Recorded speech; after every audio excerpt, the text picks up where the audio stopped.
In this video clip, you will see an activity called number arrangements, in which preschool children arrange small collections of objects into sets of a given number, either 3, 4, or 5.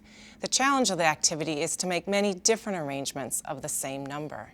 In doing so, children discover and gradually internalize the unique structure of each number, the threeness of 3, for example.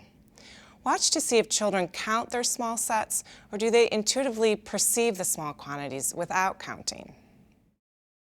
Does anyone know what number that is? 3. 3, you're right, 3. So everyone can get their 3 craft sticks out. From the fall until now, I provided the children with different opportunities, using different materials, experiencing different numbers, 3, 4, and 5. Are you looking at this? Yeah.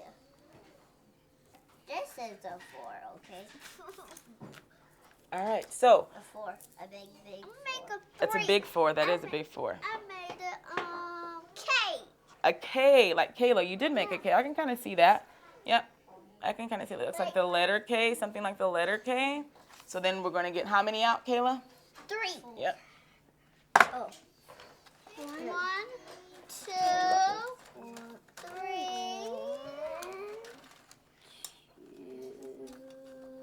Okay, you can make your designs. You were the last one.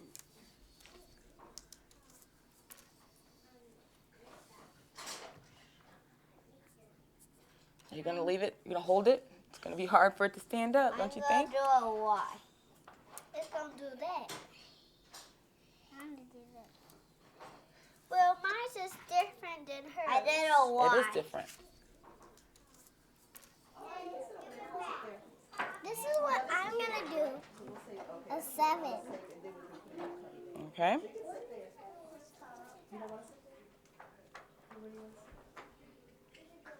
Look what I'm making. Wow. We're going to talk about it. So, Eli, you said yours is kind of like a what? A monster. A monster. And what is yours, Ilya? Square. A square. Because it has 4 lines. It does. The squares do have 4 lines. You're exactly right. All right. And what did you make over there, Frano? What does yours kind of look like? A tic-tac-toe board. It does look like a tic-tac-toe board. You're right. How about you, Robert? I'm going to make a 4. A triangle? I made Kinda. a Z. You did make a Z. And then I didn't make anything that looks like anything. I just kind of had lines, 2 lines this way and 2. An L. Kind of, if I turned it this way and maybe made it look like this, would be kind of an L, wouldn't it? Or a V, maybe? I have 2 on the top and 3 on facing down. Okay. All right. Thank you. All right. Ava, can you describe yours? 2 up Okay. and 1 in the middle and 2 yellow and black. Okay, so you have 2 and 1 and 2?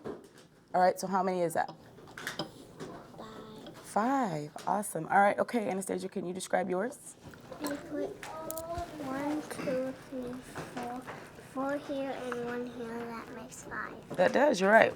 4, Anastasia should 4 here and 1 here, and that makes 5. All right, so now let's see if we can make a different way. So put your green piece of paper to the side. So ours is the same because you have 3 and then 2 out.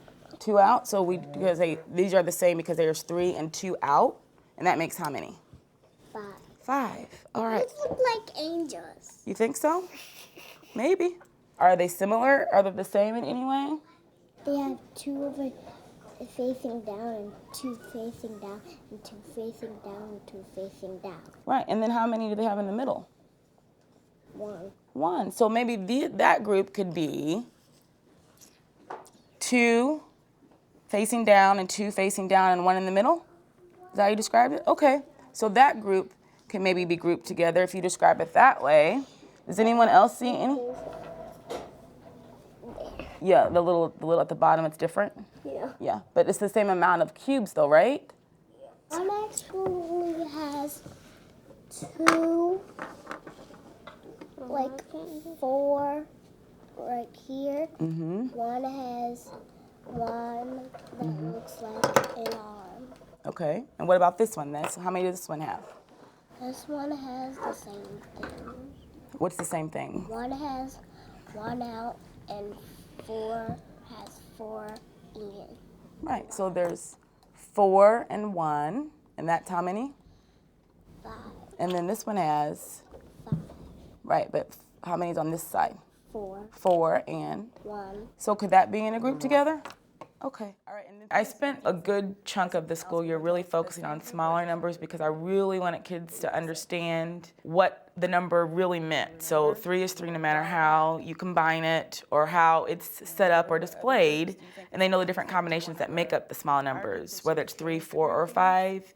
And so they understand that, 2 and 1 in a combination is 3, or 3 lined up in a row, 1, 1, and 1 is 3. So the more we look at smaller numbers and they really get the gist of what 3 really is and what 4 really is and what 5 really is, they start making connections with, oh, that's 2 and 3, that's 5. And so they really do understand that the different combinations that it still is that total, that whole part of the 5. So I really do think it's important for kids to have that foundation of the smaller numbers so they can eventually move on to bigger numbers and understanding how to take apart bigger numbers.